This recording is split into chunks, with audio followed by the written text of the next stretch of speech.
The news day continues here on One News Now. I'm Riza Diaz. The camp of Congressman Chavez is seeking the dismissal of complaints over loose firearms filed against the representative. Elaine Fulgencio with the report. Pamplona Mayor Janice Digamo, wife of slain Negros Oriental Governor Roel Digamo, greatly expressed her disappointment on Friday. This was after the Senate Public Order and Dangerous Drugs Committee's decision to allow suspended Negros Oriental Representative Chavez to virtually attend its upcoming hearing. In a letter addressed to Committee Chair Senator Bato de la Rosa, Digamo said she finds the move unfair, saying she and other alleged victims will be sacrificing their time, effort, money, and security while Chavez will only attend online. Digamo also appealed to the Senate panel to reconsider their decision in accommodating Chavez, who she says is a fugitive. For his part, Senator De La Rosa said he will discuss it with the members of the Senate Public Order and Dangerous Drugs Committee so they can come up with a decision before the hearing starts on Monday. Meanwhile, the Chavez camp filed a motion to dismiss complaints of illegal possession of firearms and explosives during the preliminary probe at the Justice Department. Chavez lead counsel Attorney Ferdinand Topacio said the motion for dismissal is due to an utter lack of evidence to support a finding of probable cause. Yung finding po nila dito na talagang yung ownership noong firearms are in doubt.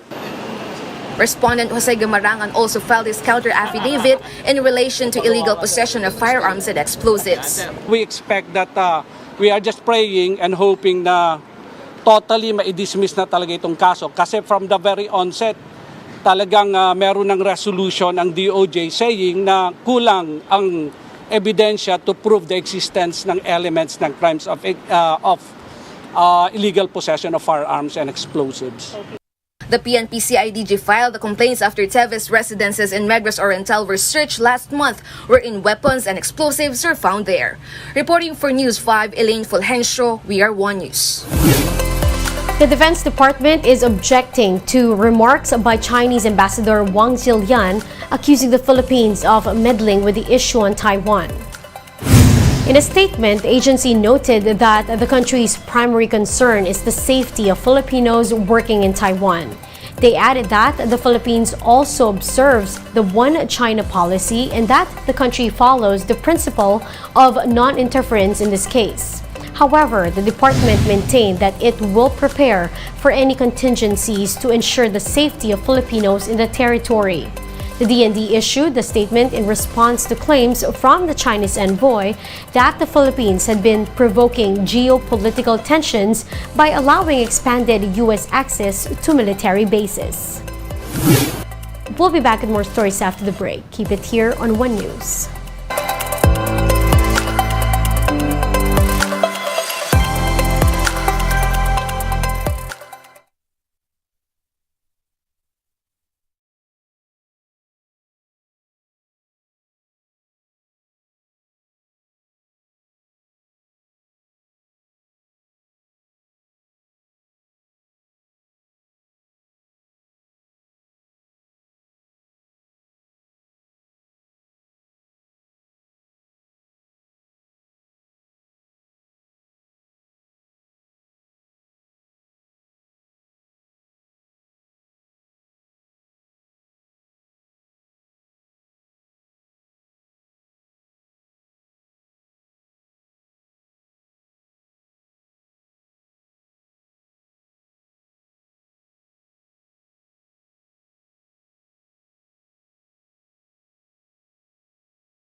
You're still watching One News Now. I'm Riza Diaz.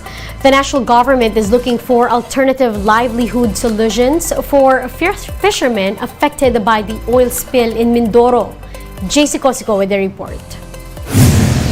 Fisher folk in Oriental Mindoro have no choice but to rely on government aid for now, as fishing remains prohibited across the province due to the recent oil spill. Nawa naman po may balik na po sa normal ang panghuhuli po ng isda. Napakahirap po kasi napakarami na yung pong gastusin. The Bureau of Fisheries and Aquatic Resources estimates at least 886 million pesos in damage and income losses from the spill. On Saturday, President Bongbong Marcos personally inspected the area and led the distribution of aid to fishermen in Pola. For now, the government is planning to tap fishing areas in nearby LGUs. Ang isang naisip namin na maaaring gawin para talaga mabilis na makabalik ang mga mangingisda ay hihingi tayo ng permiso sa ibang bayan sa kabila ng isla at hihingi tayo ng permiso para makapangisda. Yung mga tiga dito ay makapunta na doon. Cleanup efforts continue in coastal areas. Currently, 70% of the affected bodies of water and shorelines have been cleaned off. But it's a different story for Puerto Galera, which was recently reported to have failed its last 4 water quality tests. Because of this, swimming, diving, and other water sports are at risk of being banned in Puerto Galera. Ang Puerto Galera ay bagsak na ang water quality for 4 consecutive tests. Even prior to Holy Week, may findings na nabagsak ito on the level of oil and grease. For now, the beach town remains open to tourists while they wait for directives from the DOH and DENR. For News 5, JC Cosico, we are One News. The Health Department launched its Pista ng Kalusugan initiative in Quezon City to promote a proper healthcare among Pinoys. Justin Punsalang with the details.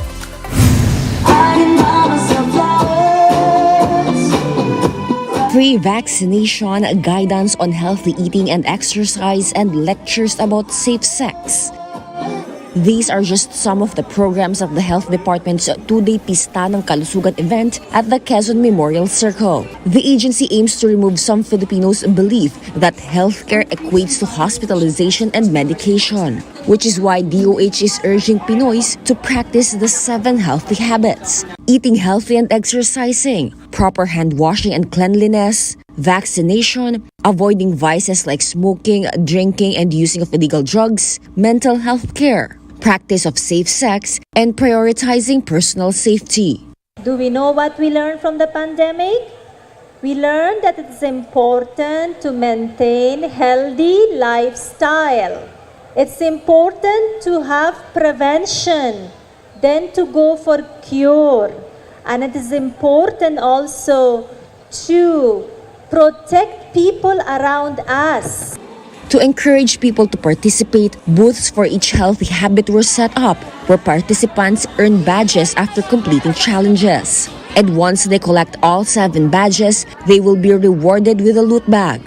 QMC visitors enjoy the activities, saying it helped in learning about personal health. Para lang po maraming matutunan man. Dagdag po kaalaman para sa aming magulang, para sa mga bata.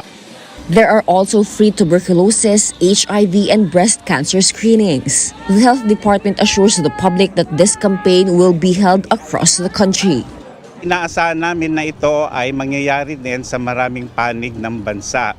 Hindi kami titigil hanggat bawat Pilipino ay makukumpleto nila ang 7 healthy habits. For News 5, Justine Punsalang, we are One News. And those are the top stories of the hour. Join us later at 12 noon as we continue to monitor the day's biggest stories. I'm Riza Diaz. We are One News.